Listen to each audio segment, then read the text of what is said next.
ఇటు సిద్దిపేట దిక్కు 3 రోడ్ల మీద కూడా జాముల్ని.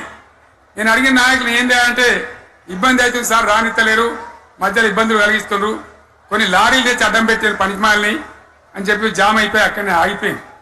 నేను అన్న ఇంకో అర్ధగంట ఆగి మాట్లాడదామంటే మా వాళ్ళంతా ఉండి లేదు మనోళ్ళు దూరం పోవాలి, ఇక రానోళ్ళు ఎట్లా అందరూ మనం మాట్లాడి సభ ముగించాలని చెప్తే నేను వేదిక మీదకి వచ్చిన.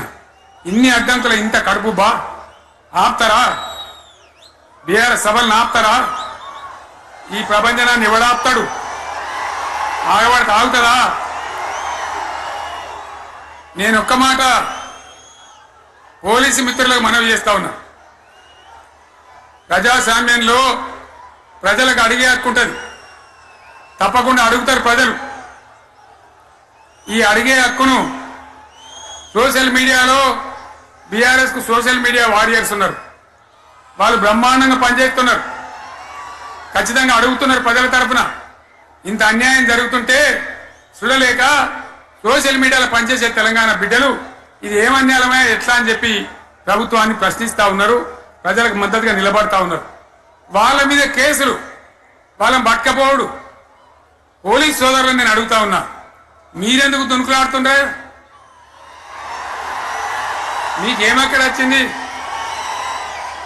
మీకు ఒక్కటి చెప్తున్నా నేను, గ్యారంటీగా పోలీసు మిత్రులారా, ఇవాళ పోయి రాత్రి మీ డైరీలలో రాసుకోండి, మీ డైరీలలో రాసి పెట్టుకోండి. 100కు 100% ఇలా తెలంగాణ చెలరేగిన పరిస్థితికి మళ్ళా వచ్చేది బీఆర్ఎస్ గవర్నమెంటే. అది ఎవరు కూడా ఆపలేడు, అది ఎవరి తరం కాదు, ఎవరి వశం కాదు. మీకు తెలియదా?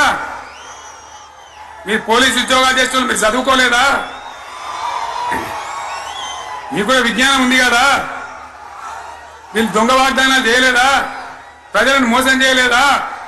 ప్రజాస్వామ్యంలో ప్రజలకు అడిగే హక్కు లేదా? మీరెందుకు కేసులు పెడుతున్నారు? నాకు అర్థం కాదు. మీరెందుకు దునుకులాడుతున్నారు? మీరెందుకు బలైతారు? రేపు మీకు రాజకీయాలు ఎందుకు? మీ డ్యూటీ మీరు చేయండి. మేము బీఆర్ఎస్ ఎప్పుడు శాసనాన్ని ఉల్లంఘించం, చట్టాలను ఉల్లంఘించం.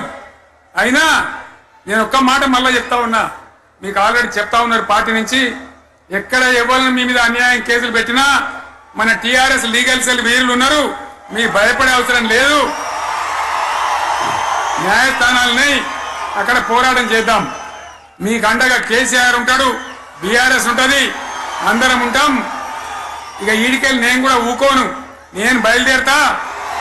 యాందాకైనా మంచిదే. ఎవరెవరి సంగతి ఏందో, ఎవరైనా లెక్క ఏందో అన్ని కూడా లెక్కలు తీద్దామని మనవి చేస్తా ఉన్నా. ఈ రకంగా మనం ముందు పోవాలి. ఒక్క మాటలను ఉన్నదా? ఇవాళ ఈ ప్రభుత్వం, ఈ కాంగ్రెస్ నయవంచక ప్రభుత్వం సంక్షేమంలో ఫెయిల్, మంచి నీళ్లలో ఫెయిల్, పొలాలకు నీళ్ళు ఇవ్వడంలో, సాగు నీళ్లలో ఫెయిల్.